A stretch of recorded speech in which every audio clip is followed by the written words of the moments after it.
कधी पावसाअभावी तर कधी अतिपावसामुळे शेतकऱ्यांच्या पिकाचे दरवर्षी मोठ्या प्रमाणात नुकसान होत असतानाची परिस्थिती अलीकडच्या काही वर्षापासून तिवसा तालुक्यात आहे।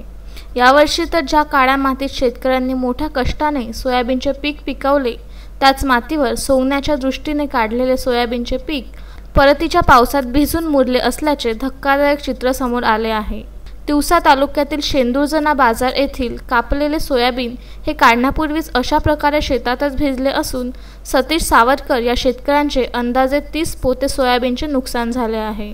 अमरावती जिल्ह्यासह तिवसा तालुक्यात गेल्या 3 दिवसापासून विजेच्या कडकडाटासह जोरदार पाऊस कोसळला।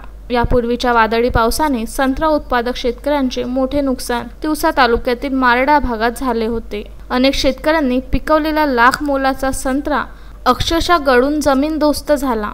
लाखो रुपयांच्या नुकसानीची झळ प्रत्येकी शेतकऱ्यांना बसल्यानंतर आता परतीच्या पावसाने सोयाबीन उत्पादक शेतकऱ्यांना सोयाबीन सोंगण्याची संधीच दिली नाही। सततच्या पावसाने व ढगाळ वातावरणामुळे अनेक शेतकऱ्यांचे सोयाबीन पीक आधीच हातचे गेल्यानंतर आता ज्या काही शेतकऱ्यांची पिके थोडीफार बचावली होती, त्यांच्या काढणीवर आलेल्या सोयाबीनला कुठलीही संधी परतीच्या पावसाने दिली नाही। विजेच्या कडकडाटात पाऊस बरसल्याने शेतकऱ्यांचा तोंडचा घास पुन्हा एकदा हरवला आहे।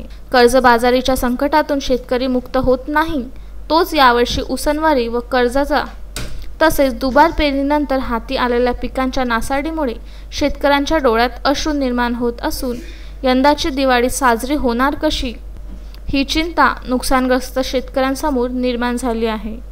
हेमंत निखाडे, विदर्भ न्यूज, तिवसा।